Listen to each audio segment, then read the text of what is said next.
pada setia bersama kami di program kesayangan kita semua. Assalamualaikum. Masya Allah. Tadi kita membahas poin kedua, jadi ibu-ibu. Di poin kedua, Allah menyarankan kita semua, memerintahkan kita semua untuk thalabul ilmi atau belajar, mencari ilmu, menuntut ilmu. Dan kenapa penting kita punya ilmu? Karena seluruh kegiatan apapun, dan bahkan jangankan kegiatan ya ibu, barang elektronik yang baru kita beli, kita butuh petunjuknya, ya, cara pemakaiannya. Begitu juga sebuah masakan yang tersedia di depan kita, atau sebuah kue mungkin ya, itu semua ada resepnya. Sama dengan kehidupan, kita sebagai manusia yang menjalankan, ada tuntunannya. Tuntunan ini yang kita sebut dengan ilmu. Kalau tidak punya ilmu, maka tersesat. Mau kemana kita? Sholat nggak punya ilmunya, gimana bu? Bengong ngikuti orang. Kemudian menjalankan rumah tangga tidak punya ilmunya. Yang terjadi apa bu? Yaitu tadi jadi rumah duka, bukan rumah tangga. Ya, jadi rumah duka. Sebab apa? Karena kita nggak punya ilmunya, tidak tahu bagaimana cara menghadapi sebuah permasalahan, entah itu finansial, entah itu mungkin perbedaan pendapat dengan pasangan, sehingga adanya cekcok terus ya. Nah, maka dari itu ibu-ibu sekalian, perempuan tidak pernah dicegah dan tidak pernah dihalang-halangi untuk menuntut ilmu. Carilah ilmu setinggi mungkin. Carilah ilmu setinggi mungkin ibu-ibu. Dan tidak ada namanya kata terlambat ya. Kalau mungkin sekarang ibu-ibu, saya dulu ustazah nggak pernah belajar di bangku sekolah, ya paling cuma diajari sama orang tua, ya otodidak, ya empiris, kajiannya itu empiris, belajarnya empiris, jadi melihat di masyarakat itu seperti apa, niteni ya. Kata orang ada mitos ini itu, ya kita niteni, hanya itu aja ustazah. Maka tidak ada kata terlambat ibu-ibu. Belajarlah mulai sekarang, seperti hadir di TVRI, kita belajar tentang agama, ya sinau agama Islam itu sampai kita mati, sampai kita sudah tutup mata, nggak bisa ngapa-ngapain lagi, ya selain amal kita nantinya yang menentukan. Maka belajar itu bukan hanya di lembaga pendidikan saja, tapi juga di luar itu. Bisa ibu-ibu misalnya sambil masak di rumah, sambil nyapu, sambil ngepel, daripada bengong, daripada mungkin nanti menghayal sesuatu yang tidak seharusnya, ya misalnya ibu nyapunya sambil menghayal saya ini di istana, nari-nari lah dia sambil nyapu, ya ini kan kurang gitu bermanfaatnya bu. Sebaiknya sambil di setel radio atau mungkin di setel televisinya, kita dengerin asalam, ya sambil kita bekerja, sambil melakukan aktivitas rumah, kita dapat ilmu. Sekali lagi, ilmu tidak terbatas oleh tempat, waktu, dan usia. Juga jenis kelamin. Agaknya harus ditambah di zaman sekarang. Tidak terbatas juga dengan jenis kelamin. Nah, atau mungkin lagi ngurus anak. Ya, biasanya kan kalau nemeni anak di rumah, waktu kita itu nggak bisa ngapa-ngapain selain bersama anak. Rasanya sia-sia ya waktu itu. Bagi kita merasa, oh ini waktu saya habis untuk ini apa ya? Kayak nggak ada gunanya gitu. Jadi ibu ibaratnya itu jadi neni-neni di rumah nemenin anak itu seharian. Padahal tidak bu. Kalau kita bisa mengambil pintar-pintar mengelola waktu dan pintar-pintar memanfaatkan waktu yang ada, maka waktu yang kita lewatkan bersama anak itu tidak akan pernah sia-sia.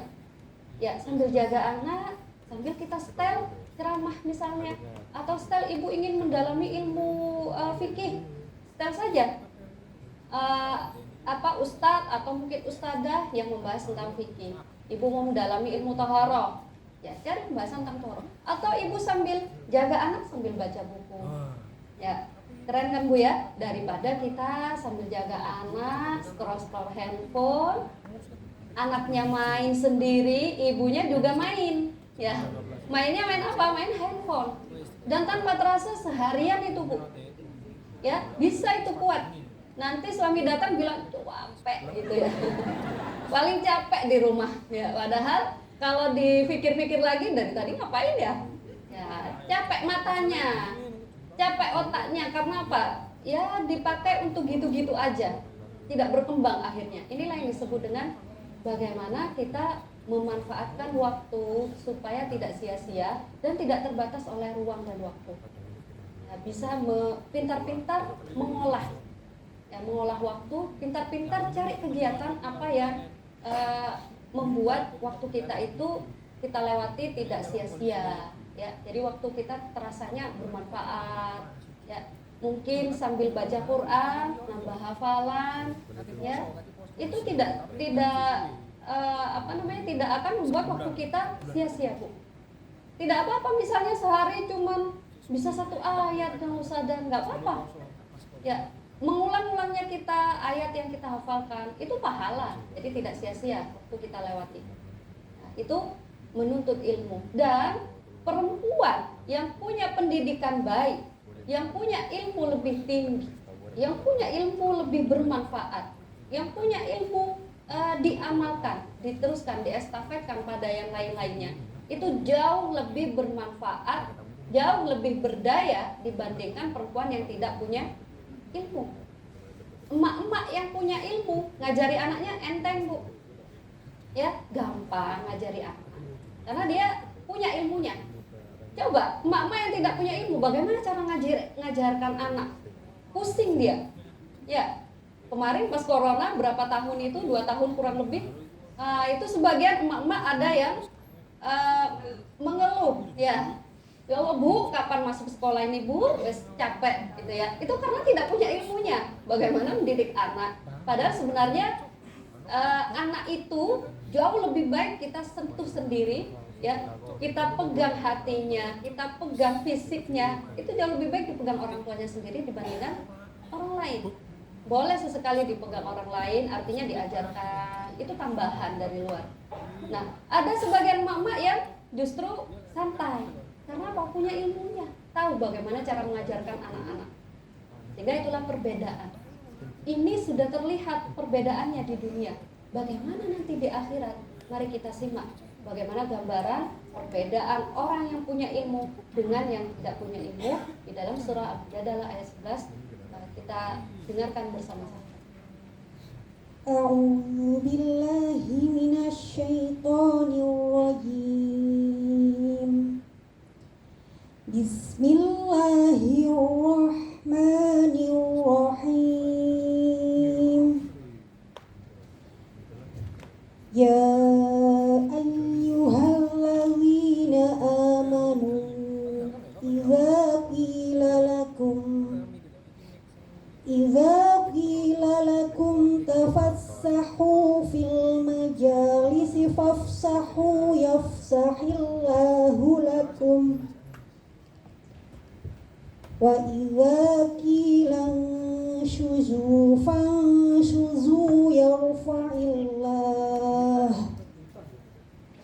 yarfa'illahu alladhina amanu minkum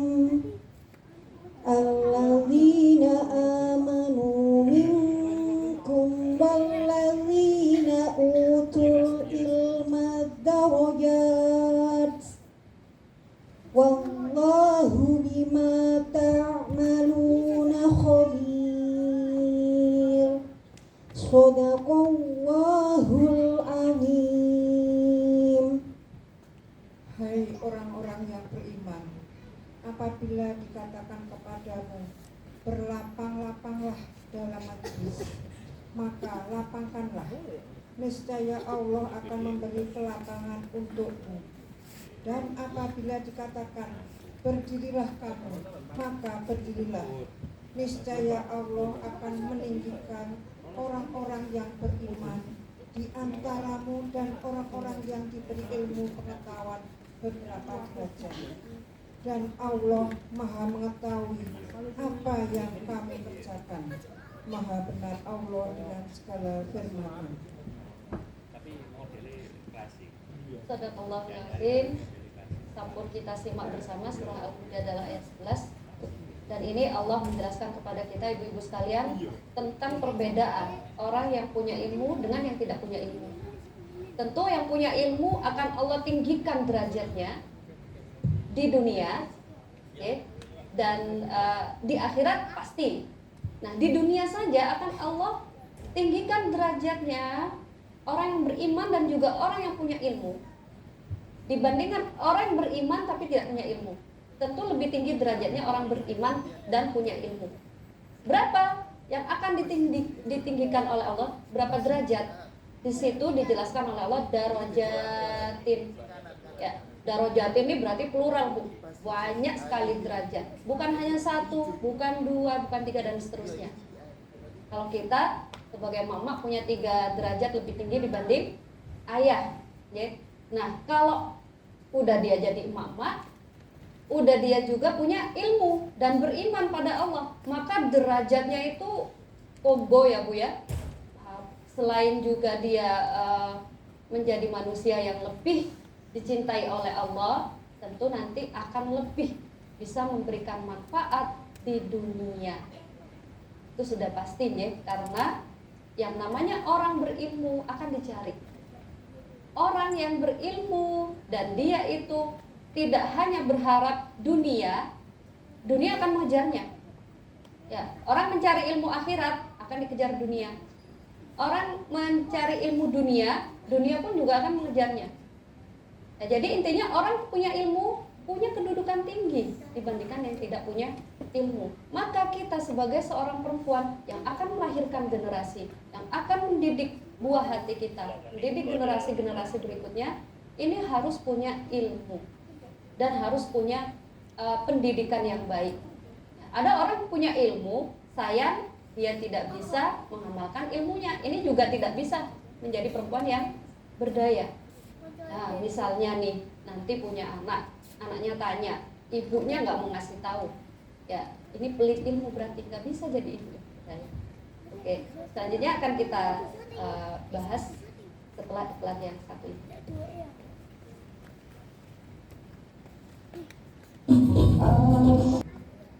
Terima kasih pemirsa TVRI masih bersama kami di program Assalam Agama Islam. Alhamdulillah, ibu-ibu melanjutkan yang tadi ya. Jadi punya ilmu bukan hanya sekedar disimpan, tetapi juga diamalkan. Ya, banyak dari ibu-ibu terutama di zaman sekarang melupakan satu hal yang sangat penting, yaitu mengajarkan Al-Fatihah minimal pada anak. Ya, karena itu nanti akan menjadi ilmu jariah, ya, ilmu yang pahalanya akan terus mengalir pada kita. Sehingga jangan remehkan mengajarkan alif, ba, ta, atau mungkin a, b, c, d pada anak kita. Itu tugas orang tua, terutama juga ibu yang dia lebih banyak memegang anaknya di masa-masa usia emas. Nah, kemudian ibu-ibu sekalian, selain kita memahami tujuan hidup kita, selain kita menuntut ilmu, punya ilmu yang banyak, yang ketiga jangan lupa kita ini juga harus bersosial. Ya, jadi untuk menuangkan karya-karya kita, untuk menjadi orang yang berdaya, perempuan yang berdaya, maka kita harus paham ketika hidup di dunia kita adalah makhluk sosial, ya, jangan menarik diri untuk tidak bermasyarakat. Ya, betapa banyak perempuan itu dia lebih suka diam di rumahnya. Ini bukan salah, boleh-boleh saja, ya, nggak suka nongkrong, itu bagus Bu. Tapi ada tetangga sakit, kita pura-pura nggak tahu. Ada tetangga meninggal, kita pura-pura nggak tahu gitu ya. Padahal ini di kampung, ya, bertetangganya banyak. Atau apa ini katakan kalau perumahan ya, mungkin kalau perumahan lebih tertutup. Tetapi di sekelas perumahan saja, kalau yang namanya ada kegiatan keluarga, kita ikut, jangan menutup diri. Sebab untuk menjadi wanita yang berdaya, wanita yang bisa memanfaatkan potensinya, dia harus menunjukkan pada manusia lain, yaitu dengan cara bergaul, bermasyarakat. Jangan menutup diri. Karena kalau perempuan menutup diri, dia akan hidup gitu-gitu aja. Ya, Justru dengan kita bermasyarakat, yang penting pintar mengelola perasaan. Jangan dikit-dikit baperan, Bu. Ya, kumpul dengan tetangga yang kan macam-macam ya karakter orang itu. Ada yang komentarin ini itu kita sakit hati. Akhirnya nggak mau bermasyarakat lagi. Ini salah. Yang benar adalah kita tetap berkawan, kita tetap bergaul, tetap bermasyarakat, nimbrung dengan tetangga, ambil yang baik, tinggalkan yang tidak baik. Dan sewajarnya aja, sewajarnya. Jangan ayo nongkrong, dikit-dikit nongkrong, dikit-dikit nongkrong, lupa di rumah banyak. Ya, cucian sudah lambai-lambai, ya belum lagi lantainya kotor. Tapi ibu lebih menyibukkan diri sama bertetangga, nongkrong-nongkrong, itu salah juga. Ya, bermasyarakat itu, oh kapan saatnya kita ini punya kegiatan di RT, RW, ya itu kita ikut. Oh kayaknya dibutuhkan yang namanya tenaga kita, ya dibutuhkan tenaga kita untuk gotong royong di sekitar rumah, di sepanjang jalan RT berapa misalnya Bu ya. Nah ini kita ikut, jangan pura-pura nggak denger tuh, nggak tahu infonya, padahal kita baca pengumumannya di WA Bu. Bohong sudah ya. Nah maka dari itu ibu-ibu sekalian, karena tadi di poin kedua itu harus punya ilmu, maka kalau sudah punya ilmu insya Allah tahu bagaimana caranya bermasyarakat, tahu bagaimana caranya bergaul dengan baik ya, dan tahu bagaimana berhadapan dengan banyak manusia. Belum lagi kalau kita bicara dengan membahas tentang bergaul dengan lawan jenisnya ya. Ini kan kalau sesama jenis ya kita juga harus tahu ada kode etiknya. Dengan lawan jenis pun juga begitu, apalagi udah sama-sama menikah. Maka 3 hal ini adalah poin-poin yang harus kita kuasai, yang harus kita pahami mulai sekarang. Nanti pulang dari sini sampai di rumah kita pikir, ya kita berpikir aja diri kita untuk memahami apa tujuan saya hidup. Apakah ilmu saya sudah cukup? Apakah saya sudah bisa memberikan banyak kontribusi pada sesama manusia? Tidak harus melulu harta, Bu. Minimal itu kita ngasih gagasan, idenya apa, dan juga tenaga. Jadi nggak cukup ide, nyerocos aja mulu ya. Pinter kalau suruh ngasih ide, tapi dia kalau disuruh maju ya jangan aku lah misalnya begitu, itu juga tidak baik ya. Jadi tuangkan idenya, suarakan ya, harus berani kemukakan ide, tapi jangan lupa ya tenaga kita, jasa kita berikan sekuat mungkin dan semampu kita. Insya Allah itu yang bisa saya sampaikan, ibu-ibu. Kalau memang ada yang mau ditanyakan, saya persilahkan. Monggo. Yes. Assalamualaikum warahmatullahi wabarakatuh.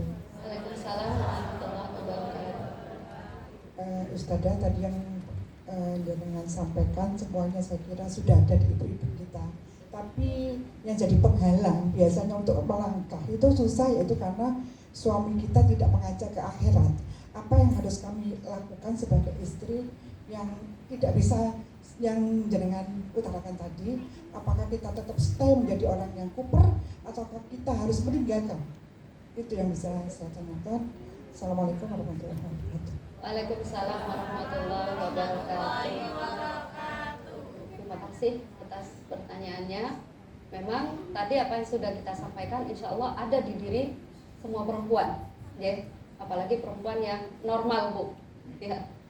Normal ini di sini dalam artian dia mau berpikir maju, dia punya visi misi dalam hidupnya. Tapi kadang halangan itu justru dari orang terdekat, pasangan kita atau orang tua kita yang melarang kita untuk berkarya, untuk menumbuhkan apa yang ada dalam diri kita ini ya. Maka dari itu ibu-ibu sekalian, kita ini manusia punya keterbatasan kekuatan ya, sehingga kita tidak bisa mengajak mereka itu untuk memahami kita sepenuhnya, dan kita tidak berusaha untuk masuk ke dunia mereka ya. Maka pahami alasan kenapa pasangan kita atau orang tua kita itu mencegah kita untuk bertumbuh ya, atau berkarya, atau menjadi perempuan yang berdaya. Pahami kalau ternyata alasannya itu jumut ya, atau wah ini katrok banget atau terbelakang banget, maka kita yang harus bisa ngasih pemahaman. Oh ternyata sudah Ustazah, saya sudah coba itu, suami saya bahkan tidak mendukung saya untuk ikut taklim dan lain sebagainya. Maka ibu jelaskan pada suami baik-baik, karena tidak semua suami itu memberikan ACC ya pada pasangannya untuk cari ilmu di luar rumahnya. Kalau misalnya suami bilang, aku nggak setuju kalau keluar, kalau di dalam nggak apa-apa. Nah, maka ibu manfaatkan dulu yang di dalam itu. Nanti lambat laun ambil hati suami pelan-pelan ya, sambil lalu ikuti tips Rasulullah, tahadu, tahabu, salinglah ngasih hadiah supaya muncul bibit-bibit cinta kasih gitu ya. Kasih hadiah, diopeni bu ya, lama-lama nanti akan luluh sama kita ya. Nah jadi itu pelan-pelan bu, nggak bisa kita memaksakan orang lain untuk paham sama hidup kita, tapi kita tidak mau berusaha untuk memahami celah kehidupan mereka itu ya. Bisa jadi mungkin tujuannya baik tapi caranya yang kurang tepat ya, maka kita benahi nih yang kurang tepat. Nah, seperti itu dia, baik itu suami kita atau anak-anak kita ataupun orang tua kita, itu memang kadang menjadi penghalang atau ya rintangan tersendiri dalam kehidupan kita ya. Mungkin itu semoga bisa memberikan jawaban. Monggo yang lain, silakan. Ustazah, saya punya pertanyaan ini. Bagaimana pandangan Islam di dalam wanita, perempuan yang berkarya agar kita tidak melanggar? Itu harus. Ustazah, terima kasih. Sama-sama. Yang namanya berkarya atau yang namanya kita ingin berkembang jadi manusia yang berdaya, tentu di dalam Islam tidak ada larangannya ya. Mau jadi siapapun atau menjadi apapun kita silahkan.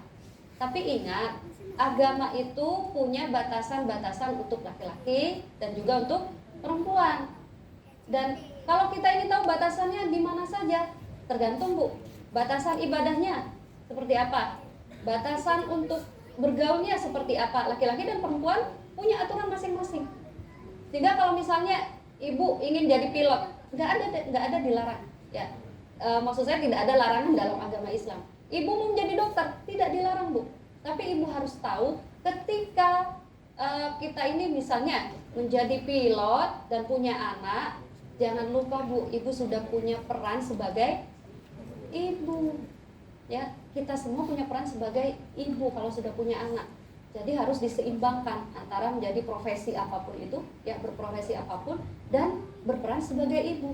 Jangan sampai nanti anak yang sudah kita lahirkan, anak yang kita inginkan ternyata sia-sia. Ya, siapa yang menyanyiakan?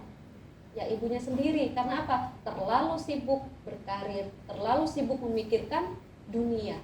Silakan berkarya luas-luasnya, tapi tentu yang di jalur diperbolehkan oleh Allah, dan juga di jalur yang dia sambil melihat bagaimana batasan-batasannya perempuan di dalam lini-lini kehidupan ini. Ya, tidak boleh misalnya perempuan kalau sudah menikah ya, dia harus menjaga hatinya. Tidak boleh berlebihan dengan lawan jenis. Kalau dalam sebuah perusahaan atau di profesinya ada lawan jenis ya. Kemudian tidak boleh juga dia ini berbuat kasar sama suaminya karena dia merasa sudah berkarir lebih tinggi dari suami, akhirnya seenak dewe gitu bu ya. Tidak. Yang namanya suami istri perannya tetap seperti itu dalam agama Islam, sekalipun Anda punya profesi yang lebih tinggi dari suami. Ya, seperti itu ya. Jadi ibu-ibu sekalian, kesimpulan yang bisa saya sampaikan di sore hari ini tentang tema kita, mari kita jadi perempuan, apapun peran kita, apapun posisi kita di dunia, jangan lupa junjung tinggi selalu yang namanya adab dan akhlak. Ya, karena itu berkaitan dengan agama kita. Kita berbicara agama, sejatinya kita berbicara akhlak. Kita bicara akhlak, sejatinya kita juga berbicara agama. Untuk menjadi perempuan yang berdaya dan berkarya, jangan lupa pahami tujuan hidup kita. Cari ilmu setinggi mungkin, ya, terutama ilmu akhirat.